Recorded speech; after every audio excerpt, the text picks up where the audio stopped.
മീനച്ചൂടിനേക്കാൾ കഠിനമാണ് കേരളത്തിലെ തെരഞ്ഞെടുപ്പ് ചൂട്. ജനവിധി തേടുന്ന മുന്നണികൾ ഭരണം തേടാനുള്ള തീവ്ര പരിശ്രമത്തിലാണ്. മുന്നണികൾ ആർക്കൊക്കെ ഏതൊക്കെ സീറ്റുകൾ നൽകണമെന്ന് ആലോചിക്കുമ്പോൾ കിട്ടിയ സീറ്റുകൾ വിജയിപ്പിക്കാനുള്ള ശ്രമത്തിലാണ് ഓരോ സ്ഥാനാർത്ഥികളും.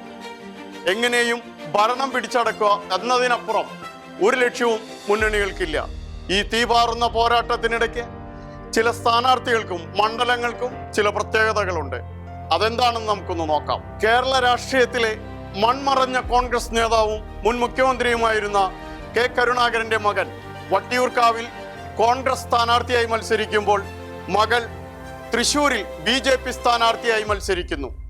CPMന്റെ ഏറ്റവും ശക്തമായ കോട്ടകളിൽ ഇത്തവണ പല പൊട്ടിത്തെറികളും നടക്കുന്നു. പയ്യന്നൂർ മണ്ഡലത്തിലെ രക്തസാക്ഷി ഫണ്ട് വിവാദവുമായി ബന്ധപ്പെട്ട് പാർട്ടി പുറത്താക്കിയ വി കുഞ്ഞികൃഷ്ണൻ എതിർചേരിയിലെ സ്ഥാനാർത്ഥിയാകുന്നു. തളിപ്പറമ്പ് മണ്ഡലത്തിൽ പാർട്ടിയുടെ ജനറൽ സെക്രട്ടറിയുടെ ഭാര്യയെ സ്ഥാനാർത്ഥിയാക്കിയതിൽ പ്രതിഷേധിച്ച് കണ്ണൂർ ജില്ലാ സെക്രട്ടേറിയറ്റ് അംഗം TK ഗോവിന്ദൻ പാർട്ടിയെയും നേതാക്കളെയും പരസ്യമായി വിമർശിച്ചതിന്റെ പേരിൽ ഗോവിന്ദനെ പാർട്ടി പുറത്താക്കുന്നു. ഗോവിന്ദൻ എതിർചേരിയിലേക്ക് കടന്നു മത്സരിക്കുന്നു. നാട്ടിക മണ്ഡലത്തിലെ CPIയുടെ സിറ്റിംഗ് MLA CC മുകുന്ദന് സീറ്റ് നിഷേധിച്ചതിന്റെ പേരിൽ BJPയിൽ ചേർന്ന് BJP സ്ഥാനാർത്ഥിയായി നാട്ടിക മണ്ഡലത്തിൽ മത്സരിക്കുന്നു.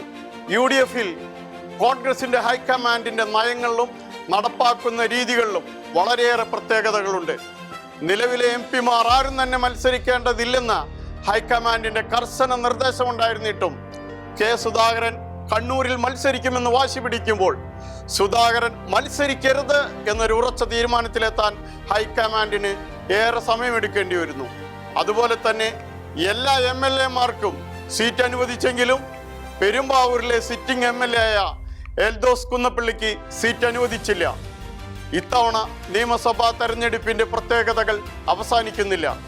3 മണ്ഡലങ്ങളിൽ ഇത്തവണ മാറ്റുരയ്ക്കുന്നത് വനിതകൾ തമ്മിലാണ്.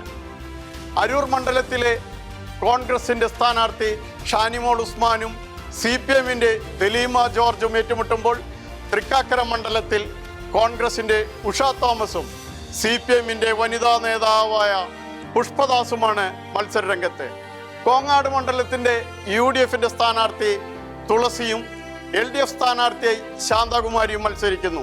തെരഞ്ഞെടുപ്പ് പോരാട്ടത്തിന് പ്രായമൊരു പ്രശ്നമേ അല്ല എന്ന് വ്യക്തമാക്കിക്കൊണ്ട് NCP സ്ഥാനാർത്ഥി 85 വയസ്സുകാരൻ AK ശശിധരനും ഇത്തവണ മത്സരരംഗത്തുണ്ട്. ധാരാളം പ്രത്യേകതകളുള്ള ഒരു മത്സര രംഗം കേരള ജനതയ്ക്ക് കാഴ്ചവെക്കുന്ന എല്ലാ മുന്നണികൾക്കും വിജയാശംസകൾ നേരുന്നു.